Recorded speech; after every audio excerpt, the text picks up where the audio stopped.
Welcome back to another episode of the Wyld Way, AKA Between Two Ferns. AKA Between Two Ferns. Oh man, where we want to inspire you to live with eternal purpose every day, because we believe that if you find your why, you'll find your way. And Charles, it's just you and me holding down the fort today. Yeah, we here. Man, we're gonna have a great conversation. And I just want to give people a heads up. Maybe this conversation isn't for you because maybe you're not ready for it. We're going in today. We're going to talk about some real stuff. And so we know the real ones are going to stick around with us through this whole thing, because today we are talking about releasing burdens. Let's go. Releasing burdens. How can we as men be healed, be whole, and be free? And so last episode, we talked about being a warrior. Yeah. And so many times when we think of a story or a character that is a warrior, you think of their character flaws, and many times that's connected with a burden that they're carrying unnecessarily. The guilt they have from their past, the insecurities that they have. And so I think that what holds us back as men being warriors for God and fighting in this world and getting after it is we're carrying burdens that we should let go. And so what we're going to do is look at burdens from the past. How do we release burdens in the present? And how do we release burdens for the future? So let's start with the past, Charles. Yeah. Everybody's got one. And none of them are Everybody pretty. No pasts are pretty. Yeah. So, when I think of burdens of the past, I tend to think of a couple categories. Maybe something that has happened to me physically, something that's been said about me that has shaped my identity in some kind of way, or something that was just circumstances outside of my control growing up. So anything come to mind to you as we talk about burdens of the past? You mean like specific things? Yeah, for you yourself. Yeah, burdens from the past, bro. A lot of just my personal burdens from the past are some things that I've had to heal through, and some that I'm still healing through are like things people have said, like other people's words, people who didn't create me, who didn't make me, and now I'm worrying about what they said. You feel me? To be honest, I can get into that later, but that's, my personality. That's why I'm so dedicated to being myself, because I know what it's like to actually care or be hurt by other people's opinions, and I refuse to be that. So in any case, I was on a little tangent. Yeah. So other people's words, just painful experiences, like the lack of a good example, specifically father-wise in my life. So I could just list a bunch of burdens that, personally in my life have affected me. Yeah. All right. So I'll go first, and I'll be transparent first. Yeah. So I think one of the burdens I've had of the past is feeling like I don't fit, which is just kissing cousins with rejection. And so growing up, I was just, I just didn't feel like I fit anywhere. And so I remember I had this one encounter and moment where, I'm doing club swimming over the summer in the local pool. And there's a bunch of kids there. And, I didn't really know them. I didn't go to the public high school. I went to a private school, but we're in the same neighborhood. And so I've known them from years. And he motions like, hey, stick your head underwater. And so we both duck underwater during practice, and he flips me the bird. And I'm just like, man, I remember that was so soul crushing for me. Here's a guy I've known for years. I thought we were like at least friendly, and just completely is like, yo, screw off. And I'm like, man. Was he joking, or was it just like a literal, he was being a dick? I think he was just being a dick. Yeah. How kids can be. Yeah. But when you're a kid, you don't know that. Yeah. And if you already had this feeling of not fitting, that doesn't make it any better. That just confirms your worst nightmare. Yeah. Wow. They really don't care. They're just tolerating me, barely. And so I think that was like a marker moment for me when I can look back on. I'm sure there's other smaller moments, right? But that, I think, into adulthood, I've had to I process that and heal from that. So that's a burden of the past, of confronting that lie and saying, hey, people they don't actually like me. They may smile at me, they may tolerate me, but deep down inside, they actually don't like me. And so, for me, that played out in a couple ways, right? Because I have a lot of different cross sections to my identity, and all of us do. But one is like, I'm an athlete. I was a very good student. So I was kind of on the nerdy side. I love to watch anime. You weren't a nerd, bro. I was. I studied engenering, right? I love calculus. I think calculus is as beautiful as ballet. It's just insane. Watched anime, played World of Warcraft, but I also am outdoorsy, right? And so I just never fit. I couldn't go with any group of friends and say, oh, I really belong here. Because there was always a part of me that I feel like, well, you don't get this other side of me. And that's still genuinely me. So that coupled with, a couple of experiences where I feel like, man, I just feel rejected. And so I've had to heal from those wounds of the past and lay down those burdens, release those burdens. Yeah. And so I think that that's something for me that has been a persistent one I've got to make sure stays down. And now you know me, and maybe a lot of you listening know me. You wouldn't expect that. Yeah. Right. And so I think that's what we've got to, why we're talking about it today, is because I know that you listening, you have burdens that other people around you don't expect. Yep. And so we're going to lead with transparency and vulnerability today so that you can be free. We want that for you. And so I know some people have already turned this off because they're not ready for that, but maybe you're still listening because you are. And so I want that for you today. So for me, what that looked like was finding my identity in my maker. Like you said, right? God has made me.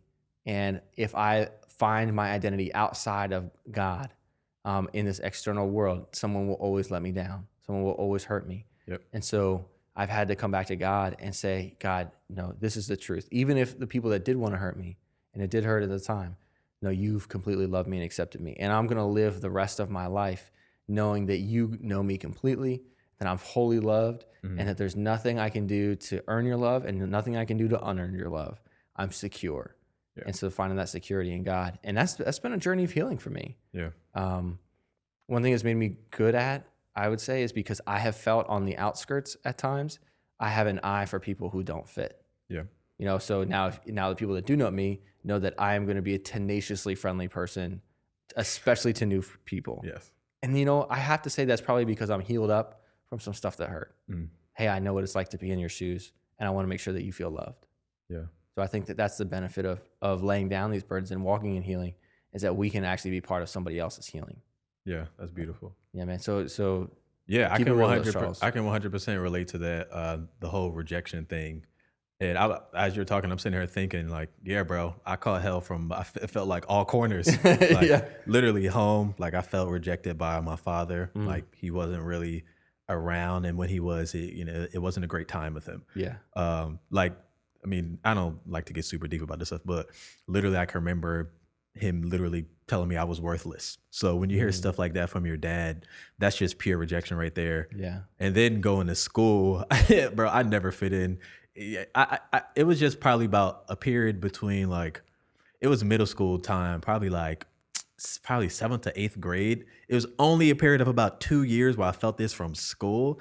But that period where I was rejected from peers, I was a nerd. They thought I was gay. They thought I was just corny. I don't know. It was just anything bad that you could say about a kid. Somebody had said that to me. They labeled you. Yeah, they labeled me that. And how I responded to all of it is it's just the way my personality is built up. It's I'm not going to give you the satisfaction of seeing me sweat. So what it did to me, honestly, is it made me turn into a hard rock and kind of all your bullets are just flying off me now. I don't care what you say. So it turned me hardened. It hardened me, literally. It did. And then I turned into a brick wall, and it was hard for me to let people get close because of experiences like that. How did I heal through that? It wasn't the best way because it came out of pain, but the way that I healed from it was I just learned to accept myself in spite of what people said. So my personality, bro, like I said, classic artist. Listen, classic artist. And I said this in a previous episode, I hold my opinion about myself to be the highest, but I feel like that came hopefully second highest. Listen, second highest now, obviously because of God, but that came out of pain because not so much that I cared what people said, cared about other people's opinions, but because I don't know, I was hurt by other people's opinions. So I was like, you know what? Forget y'all opinions. Now, this is what I think about me. And I think I got to that place when I was about high school, but it was nailed in by the time I was in college. It was by the time I was in college, it's who I am. DGAF. Yeah. Literally. It's so funny too, because everybody processes things differently. Yeah. You hardened up and you meant it.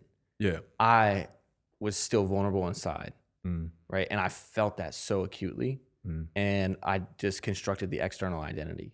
you know? And so then I think that many times for us as guys, that's where we get toxic masculinity is because there's other toxins that have remained in us that are unhealed. That you got to get out. Yeah. Absolutely, man. Hurt people, right? Absolutely. Yeah. Hurt people. And not even intentionally. It's just that you can't produce life if you don't have life. Absolutely. You preaching, boy. Come on, man. I mean, we're in our lane here, Charles, because we're not talking about stuff that we haven't have no experience with. Yeah. Yeah, it's real. Bro. So now let me finish though. But so I got to a place when I was hardened up, but and then I got saved when I was 13, which I did. I accepted Jesus when I was a teenager, around that time when all this hell was going on. But I say he really, really like pierced through my heart, and actually, like when that wall started to fall down, it was because of a loss I experienced. And it's so weird to me. It was when I was in high school, my senior year, like in between my prom and my graduation, my grandma passed away.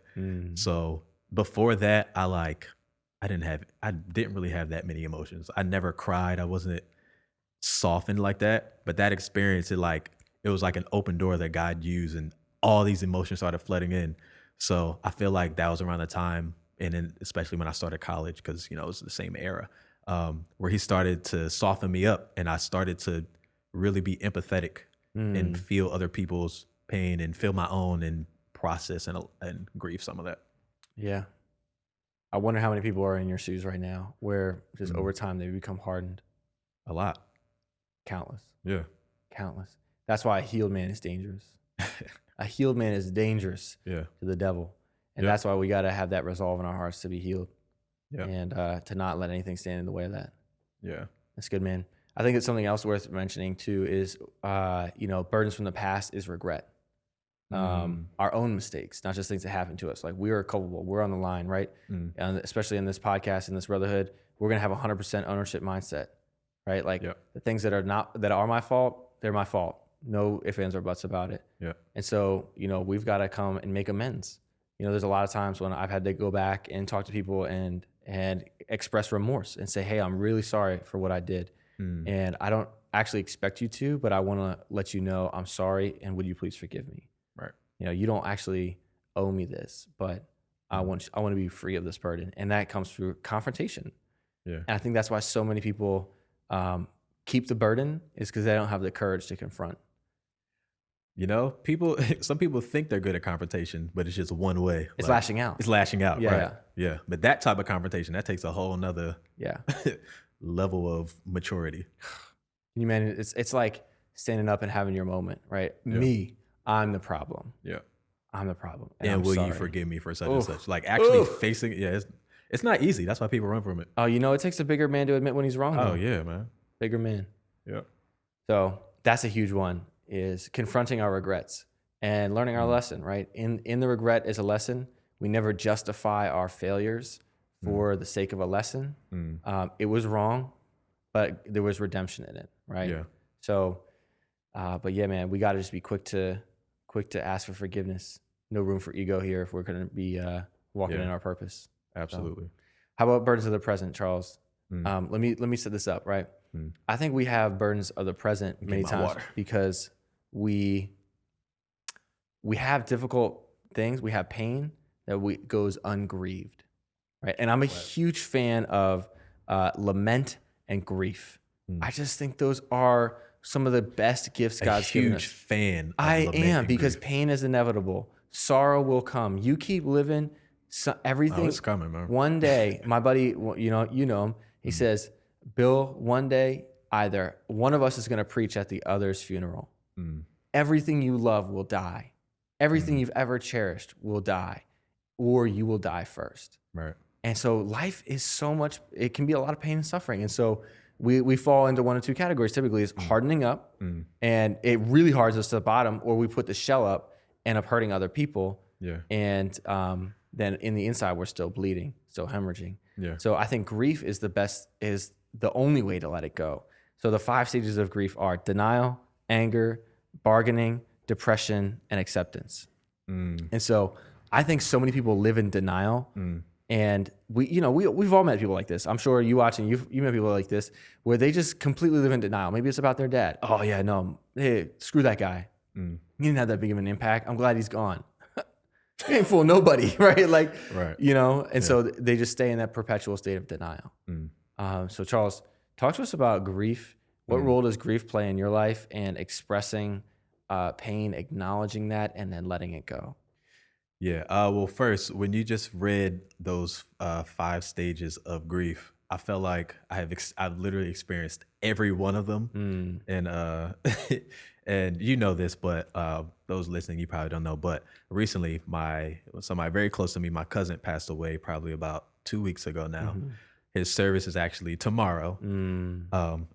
So yeah, I am in the process of grieving a loss right now. How am I processing it? I talk to you, bro. You know how I'm.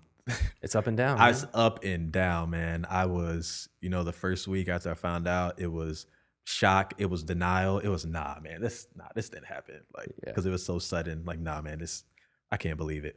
Then I actually had to go face it. I went over to my family's house, and it's real. So then it's trying to comfort them, trying to be there for them. Then when I get in my alone time, bawling my eyes out, I'm just, some days I'm good, some days I'm down. It's the process of grief, man. And to be honest, it's healing in a weird way, because you wouldn't expect it to be. Just that, what I'm talking about is the act of crying and just, man, letting the pain come out of your physical body. We need that, or else, like you said, we're going to store it up on the inside. We're going to become hardened, and we're going to be killing ourselves from the inside out. Yeah. I think I just want to say, Charles, thank you for sharing. Yeah. That was real, and that was vulnerable, and I just want to acknowledge that. Yeah. And I'll tell you, as a brother, it's an honor to walk with you through that. And thank you, man. We're brothers when it counts. That's what we say all the time. Thank you right? for walking with me through it too. Yeah, man. Yeah. Yeah. That's what we do. Were we going for the handshake there? Yeah, we were. We're a hot mess right now. Secret shake. Let's get it. Let's get it. Let's get it. Hey, double tap. Secret shake. I don't know. Not so secret. So yeah, I mean, it sounds like, depression is a strong word, but I think the letting it out, right? The tears. Yeah. So, you can't really bargain with death. Listen, I've had experience with that too. When my grandmother passed away, that was like not the first person in my family that passed away, but the first one that like hit me. I literally went through a depression for probably a couple years. I didn't realize that's what it was, but I did. Yeah. Sorry, go ahead, finish what you're No, saying. man, and that's real. I had my 4 grandparents pass away in 5 years, and they were like maybe 16 to 22, or even younger, 15 to 20, 14 to 18, I think, something like that. I don't know. And I remember being like all happy on the outside, and then the girl I was dating, like when we would actually talk, I'd be like so sad to her, and she's like, "Are you faking it? Like, to me? Like, why are you being such a downer?" Like I said, "No, I'm faking it to them." And I was like, as a teenager, I didn't know how to express that grief. Nobody had ever taught me through that. And to be honest, each one of us in our family, we dealt with it in different ways. Yeah. And we didn't really talk about it like that. And so I had to figure out, and it took years. It took a long time, because every time I would grieve one, and I knew them all well. And it was like, oh, dag, again. I mean, I almost didn't go a year without it. And so, yeah. It was continual. It was just continual grief. Yeah. And I think the reason why I'm such a fan of grieving is because the pain is inevitable, but it doesn't have to stay with me. Yeah. Right? We're talking about releasing burdens. If I don't grieve, my present burden will become my past burden. The burden of the past, I mean. Like, it will stay with me if it goes ungrieved. And it will become your future also. And it will become, it just completely pervades everything. Yeah. And so, some people say, let sleeping dogs lie. Don't dig up those skeletons. I say, man, get a shovel out. Dig them out. get a shovel out. Digging. Because, that's the only way you're going to be free. Yeah. And if we're trying to walk in our eternal purpose, we need healing. Yeah. There's nothing wrong. This is the most masculine journey we can go on, is being healed from the burdens of the past and the present. Yeah. And I think even when it comes down to just even seeing something sad, in the news, we're bombarded with negativity because it sells. There's a lot of that nowadays. Oh yeah, and the world's always been a terrible place. Now we just have cameras to record it. So now we can see everybody else's problems. Exactly, right? And so there's something called compassion fatigue. Oh yeah, experienced it, had it. Yeah. Yeah. Don't care. Been there. Yeah. Literally over 2020, bro. I couldn't take bro. it. Yeah. Like too much. I can't take anymore. I feel bad. I mean, as a minister, people like look at you sideways when you're not compassionate. Yeah. And I'm just like, it's just too much to take in right now. Yeah. You know, I'm like, yeah, what is it this week? Yeah. Like, I'm sorry. I grieve. But I think it's important for us, the ones that really hit us, is we experience like vicarious grief. Mm. And, or, you know, it's probably a technical psychological term for it. But, and many times that will trigger experiences of our own. Right. And so that shows me when I feel triggered that I have to go, or the sensitive, you know, it's touching a nerve. I have to go deal with both things. I have to grieve this one in the present, and I've got to go heal this one in the past, and so that I can be free from it, and not to bury it as if it doesn't matter, but to say this can't define my present, Absolutely, or my future. So yeah, man. Anything else you want to say about birds of the present? Nah, man. I think that was good. Yeah, I think there's two classical virtues that we have to embrace to actually be burden free. And that's going to help us get to the burdens of the future. It's going to be telling the truth, right? We have many times we can't be burden free because we're not willing to be honest. To ourselves first. To ourselves, yes. Right. I'm sad. Yeah. This makes me sad. I want to cry when I think about missing somebody. Yeah. You know, that's human. Yeah. It's human to feel that way. And so, we've got to tell the truth to ourselves, and we got to confront. We have the courage to confront. That the virtue is courage. And you know, those things that don't go confronted, again, they just get buried and they fester like an open wound. Yeah, bro. No matter how many Band-Aids you put on an infection, it's not going away. Yeah. So I think I'll say, just what you're saying is reminding me of, again, when I found out that my cousin passed away, right? Just that whole first week, I felt kind of guilty when I would cry, and I don't know why. Like, I would be in my apartment, right, crying about it, but then I would try to stop myself. So I'm like, no, it's going to be okay. It's going to be okay. Like, just trying to get to the end before I was actually at the end. Yeah. And literally in those moments, God would just say, Charles, it's okay. Like, you can cry. It's all right. You can feel this. Like, I don't know what that thing is where, I don't know if you experienced this, but we just try to not feel it. Yeah. Like, no, it's going to be okay. It's all right. Let's just get over it. Let's just get to the end. Yeah. And it's important to actually walk through the process. You can't force yourself there. You got to go through the process and, you know, get there over time. I could not agree more. I think we're grasping for a false sense of strength. That's literally what it is. Yeah. Like, I am uncomfortable with my own vulnerability and how much I am really sad. Yeah. That's why I really am such a fan of grieving, is because once I go through it, I can't go around it. Yeah. Once I go through it, then I'm able to release it. Absolutely. But if I never confront it, if I don't have the courage to confront, it's always going to be with me. Always. Yep. And so deal with your stuff, man. Deal with it. And yeah, if you don't have anybody to deal with it with, join the tribe. Let's go. You know, the few. That's what we're going to call ourselves now. The few. The few. Are we changing our podcast name? No. That's just the people that are in. Oh, okay. You know, the guys that are committed to living with eternal purpose. The few. Because not many are, right? Yeah. Not many are committed to being healed, living whole. Yeah. Because it's hard. Short-term confrontation, long-term benefit. Most people don't want to pay that price. Yeah. Because it is difficult. Yeah. You know, and you'll be all right. But I think that what's most important to remember is that you're not alone. Absolutely. Right. Here you're listening to us talk about it, which means that you're not crazy, right? Yeah. And, you know, there's other people who have been through it, and chances are there's other people around you. If not, you know where to find us, right? Just hit us up, DM us, and say, hey, I just need 30 minutes. I just need to get this off my chest. Yep. And we'd be happy to talk with you about it, whatever it is. Yep. So last thing is going to be burdens of the future. So if we take telling the truth and courage, how does that help us, Charles, position ourselves to face the burdens of the future? I'm going to be honest. When I think about burdens of the future, well, first of all, I think of the scripture Listen, I'm not great at quoting the exact just place in the Bible. just give a shotgun. You know Yeah, where it's show at. it, yeah. I know it's in Matthew. Is it 6? Quote. I mean, correct me if I'm wrong. Don't think about tomorrow, because tomorrow will take thought of the things of itself. So me, burdens of the future, I ain't thinking about it. I'm just living day by day.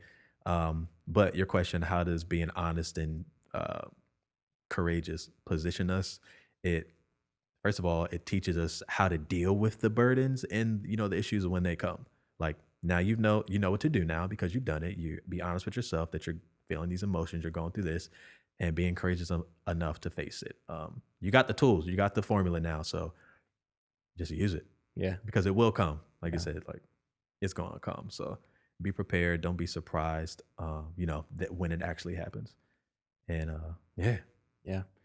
I think so, man. I just want to add on to that courage is not the absence of fear. It's what you choose to do in the presence of fear. And so when we're afraid of the future, again, let's just remind ourselves, anxiety is fear spread thin. So if you're feeling anxious, it's because you're afraid. So now what do I choose to do when I'm anxious about something? I can run from it, which is only going to perpetuate it and make it worse. Yep. Or I can turn around and confront it. And that takes courage. And so I've just got to choose to say, hey, this is going to be painful. It's going to be uncomfortable, but I got to do it. Yeah. And, then the truth to me is like coming up with a plan, understanding the variables. Coming up with a plan. Yeah. Plans are not perfect. Every plan will have holes in it. You can't over constrain reality where like things won't go bad. Right. And I know that's important to say because some people listening might be over planners, right? Yeah. If I just have the perfect plan, nothing will go wrong. Not true. But if you plan, it's 7 out of 10 times things will go better. Yeah. 3 out of 10, you're like, well, couldn't have seen that one coming. So, there's no point in it and beating yourself up over it. Yeah. There's a handful of things in your control. And so own those things and I develop competencies around those. And that will really help you to face the future with courage. Yeah. The future belongs to those who will live with courage. I think that's what's important to remember. Those who will take the steps forward and say, hey, I don't know exactly how this is going to turn out, but let's go for it. And so I think that's, again, we talk about the wild way. How are we going to live wild? What's more wild than that? Than the uncharted course. Yeah. Right? Yeah. Like, and those are like the wild men that we look up to. The men who are living with their eternal purpose is like, they have past, they have regrets, they have pains. You know what? They have present griefs. They have trials, tribulations, sorrows. But you know what? They process those. They come to their God, their maker. Yep. They get healed, and they look towards the future with the resolve in their heart and a steady gaze and say, we're going after that. And I think that those are the men that we are, and it's definitely aspiring to be. And, if we will do that, man, the future belongs to men such as those. Yeah. Yeah, man. It's good, Bill. What else you got, Charles? That's I got. I ain't got nothing right now. All right. Well, let me ask you a question. Speak to somebody now who has a burden they might be ashamed to bring out, or whether it's a regret or a pain or something that's happened to them in the past. Give encouragement to a brother who just needs it to take that step forward. Yeah. One, I would say to somebody who is experiencing or has a burden that they have not faced yet, kind of like Billy just said. One, my immediate response is, well, first of all, like you said, you got to be honest about yourself. So that's number one. Be honest that you feel this thing, that you're hurt from whatever happened in the past, or you're shameful for, regret for whatever you may have done. Be honest about it, like he said. But also, my go-to move, I have to talk to God about it first. Like, I can't get around it. I got to face this with him, because if he is your maker, then he knows how to heal you. He knows how to heal those parts that are broken, and he can tell you what to do, man. Step by step, talk to this person, or he can allow you to take your time to heal before if it involves somebody else, take your time to heal before you're able to face that other person. He's never just going to throw you out or do something that's foolish or uncomfortable, or that will be exert more pain on you. Yeah. So one, be honest about what you're feeling and take it to God, man. I know that probably sounds religious. That probably sounds cliche, but it's an actual thing that works. Yeah. He's alive. He's alive. He's real. Yeah. So talk to your maker and, and I would say take it to a trusted friend. Yeah. I think that what we are afraid of most of the time is rejection again. Yeah. And I'm not just saying that because of my story, but like most of the time, if you get deeper with us, with guy friends, they're like, oh, what's up with you? You acting like, oh, now we're going to be vulnerable. Haha. Yeah. But but I think that those are the deepest friendships that we have. And part of our friendship that's so deep, and the rest of the guys that you've met so far, is that we do have those conversations. Yeah. Oh. Frequently. Yeah. More than I like sometimes, honestly. It's all good. Can we just laugh this time? Why we gotta, it's like the Joker. Why so serious? That's funny. Yeah. Well, guys, important episode. I think what we need to do, focus on healing, confront with courage and with truth, find the right people, and, let's get after it. Let's resolve in our hearts to make sure that we can do whatever we have to do to be whole. Yep. The world needs more men who are whole. So. Facts. All right. Well, Charles. Yeah. It's that time, baby. It's that time. You ready? 1, 2, 3. Go be wild. Thank you for watching this episode of the Wyld Way podcast. If you enjoyed it, give us a like, subscribe, comment below, or share with a friend. Thanks, guys.